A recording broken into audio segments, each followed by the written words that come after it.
The phone rang every night at exactly midnight. Marilyn Monroe sat up in bed, unable to breathe in the darkness. Her white nightgown was drenched in sweat. She looked at her clock. 23:58. 2 minutes left. Her Brentwood home was silent, the kind of silence so dense it would make your ears ring. Housekeeper Mrs. Murray had left at 10 p.m. The security guard was in the garden house, too far away to hear the main building. Marilyn had exactly what she wanted. Alone. But she didn't want to be alone anymore. Ever since the phone started ringing at exactly midnight, it had been 6 nights, loneliness had turned into fear. The clock moved to 23:59. Marilyn got out of bed, her bare feet touching the cold marble. She walked to the living room, approached the phone. The receiver was old, black, a bakelite phone from Hollywood's golden age. 3 lines were connected, 1 private number, only 5 people had it, another for her agency. The third, she couldn't remember the third. 00. The phone rang. Marilyn's hand trembled as she reached for the receiver. For 6 nights it had been the same. Phone rings, she answers, hears a voice. Every night a different voice, a different clue, a different secret. This was the 7th night, the last night. She picked up the receiver. Hello? Static noise came through. Then, a breath, heavy, controlled, familiar. Marilyn, it was a woman's voice, old, tired. 7 nights have passed. Now you're ready to listen. Who are you? What do you want from me? The woman laughed softly. You want to know who I am? Or, do you already know who I am? Marilyn's heart raced. The voice really was familiar, very familiar. You can't be. But I am Norma Jean. Or Marilyn, if you prefer. Both are me. Both are you. It was impossible. The voice on the phone was her own voice. Older, more fragile, but definitely hers. This is a game. Who are you? Not a game. Time. I'm calling from 1982, 20 years from now. And I have much to tell you because you didn't live to see those years. Marilyn's knees almost buckled. She collapsed into the chair. What do you mean? For 6 nights I've given you clues, 6 voices, 6 people, 6 secrets. Now it's time to put them all together. Because if you don't, August 6th, 1962, this Sunday you will die. Sunday, 3 days away. Marilyn put her head in her hands. This is madness. You can't be real. Phones don't travel through time. But voices do. Some frequencies pass through cracks, and there's a crack between you in 1962 and me in 1982, because you won't see that day. But I did, and I want to change it. Why? Why now? The older Marilyn on the phone took a deep breath. Because I've been dreaming about that night for 20 years, because I know the truth, and because you can still be saved. Marilyn stood up, started pacing the room. Her hands were shaking, her forehead was sweating. What did you say the first night? Remember. First night, July 31st, 0000. The phone had rung. Marilyn had answered half asleep. Male voice, serious, official. Miss Monroe, this is a warning. Remember 1954. Remember what DiMaggio said. They're using you, Marilyn. And when it's over, they'll throw you away. 8 years have passed. Now it's ending. The line had gone dead. Marilyn had called Joe DiMaggio the next morning. Her ex-husband was surprised. You got a private number so no one would call you. Who knew it?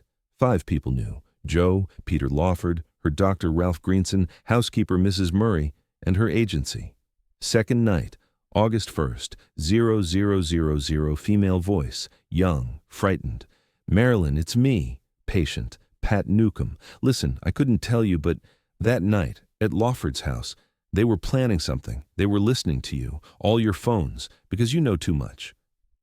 Marilyn had called Pat that morning. Her press agent didn't remember anything. Last night, I was home. I didn't call you. But the voice was Pat's voice. Third night, August 2nd, 0000, male voice, whispering, panicked. Marilyn, Peter here. God, what did they do to you? I saw him. I saw them at your house. The pills. They mixed them in the drink. You. Marilyn, please don't take those pills. Marilyn had called Peter Lawford in the morning. Kennedy's brother-in-law was relaxed. "Marilyn, I didn't call you last night. Is everything okay? I found your voice strange these last few days." Fourth night, August 3rd, 0000, elderly woman's voice crying, "Marilyn, it's me, Mrs. Murray. You should know. That night I lied to you. I didn't call the ambulance. They called, and when the ambulance came, you were still alive. But they said it's too late. God forgive me." Mrs. Murray came to work the next morning as usual, quiet, efficient, nothing readable in her eyes. Fifth night, August 4th, 0000, male voice, deep, authoritative. "Miss Monroe, Dr. Greenson, I prescribed you heavy medications because they told me to. You don't have a sleep problem. You have a control problem. You know too much. The president, his brother, secret meetings, recordings, they want to silence you. And I became the instrument. Forgive me." She had called Dr. Greenson. Her psychiatrist was shocked. "Marilyn, are you having a paranoid episode? I wouldn't call you at midnight. Come to my office immediately." Sixth night, August 5th, 0000. Another voice, familiar but she couldn't place it, male, soft, apologetic. "Norma Jean, little Norma Jean. Your mother Gladys here. For years they lied to you. I wasn't crazy. What I knew got me locked up there. You know too much now. The president's secrets, his brother's weaknesses, the studio's dark business. Tomorrow night, Sunday, they're coming. They've prepared the pills. While you sleep, you'll go quietly, and the world will believe poor Marilyn succumbed to depression." Marilyn had cried that morning, cried for hours. Seventh night, August 6th, 0000 now. The voice of her older version on the phone. 6 nights, 6 voices, 6 warnings. You heard them all. Now you know the truth. Tomorrow, that is, today, Sunday, August 5th, 1962, you'll be found dead in your home. According to reports, barbiturate overdose, probable suicide. But the truth is different. "Who?" Marilyn whispered. "Who will do this? Who has access to your house? Who knows your private number? Dr. Greenson is writing you heavy prescriptions. Mrs. Murray lives in your house, knows the night comings and goings. Peter Lawford constantly invites you to parties, keeps you under watch. Pat Newcomb handles the press, controls your image, and all of them are connected to someone. To whom? The president, his brother, the studio, the FBI, all of them. You know too much, Marilyn. Your relationship with the Kennedys, secret meetings, mafia connections. Monroe has become a threat to 5 different groups, and the easiest solution, silencing you." Marilyn looked out the window. The garden was dark. Only the pool light was on. The security guard was there, but she couldn't see him. "How can I escape?" The older Marilyn's voice softened. "You can't escape. But you can change it. Tomorrow night when Dr. Greenson comes, don't take those pills. When Mrs. Murray brings you a drink, don't drink it. When the phone rings, especially from Peter Lawford, don't answer. And most importantly, don't let anyone into the house." "But then what will happen? They'll still want to silence me?" "Yes, but they'll try different ways. And if you're prepared, maybe, just maybe, you can see 1982. Talk to me. A real conversation, not through a time crack." Marilyn closed her eyes. "Why? Why are you helping me? You're already dead. 20 years ago." "No," said the old voice. "I didn't die. I was killed. But for your world, yes, I died on August 5th, 1962. That's how history was written.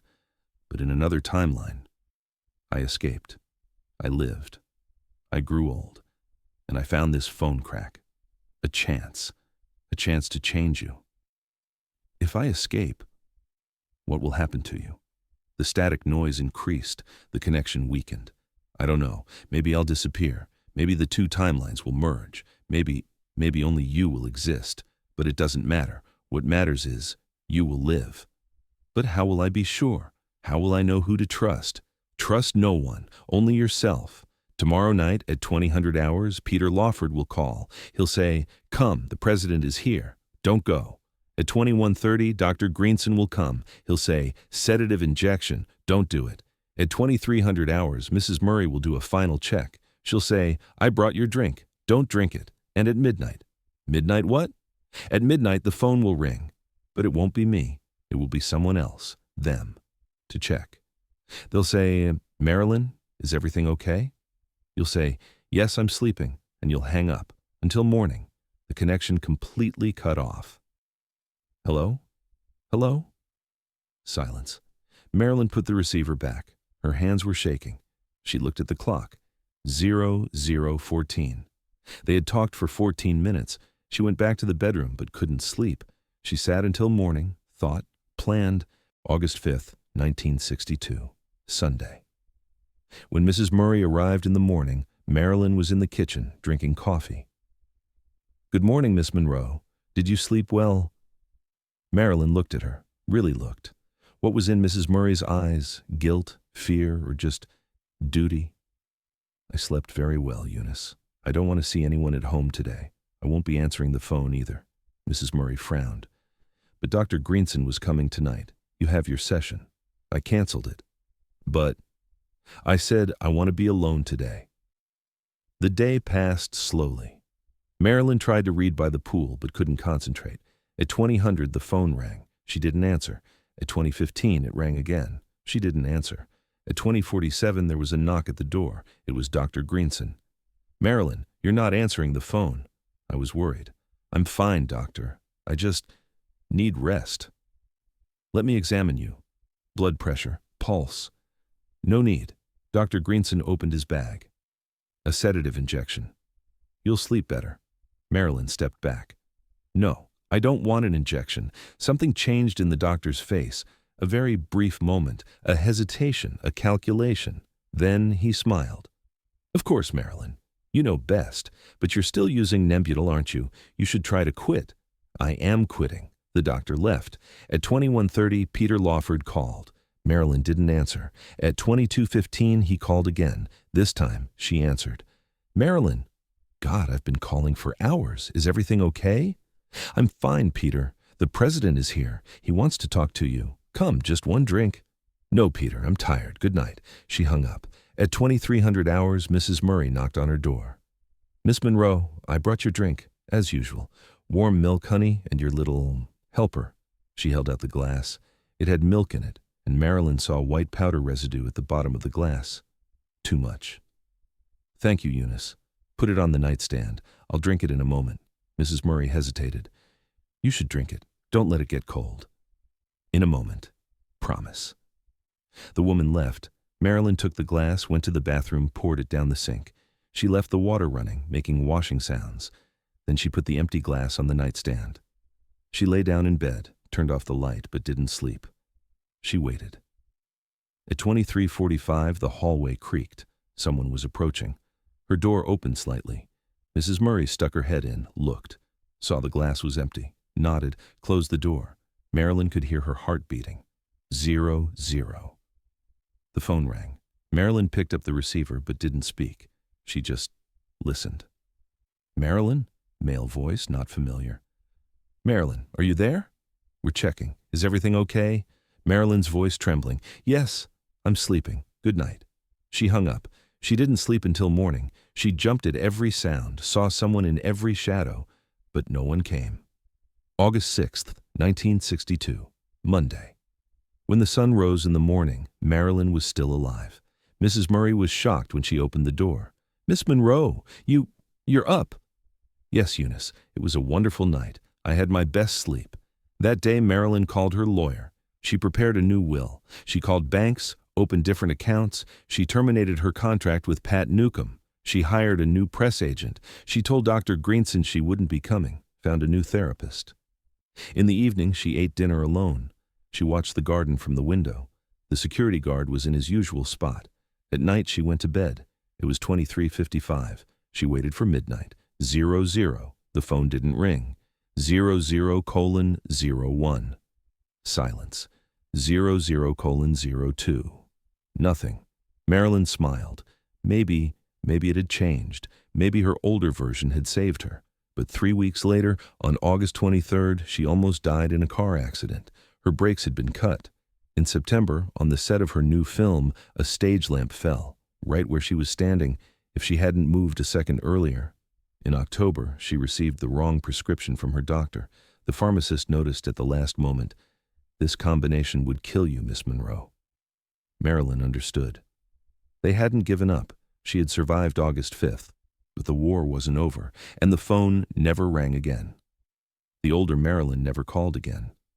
Because maybe, in that timeline, that Marilyn no longer existed. The two realities had merged, and only one Marilyn remained, the one who lived, who fought, who was protected. The rest of 1962 was like war, every day a threat, every night an anxiety.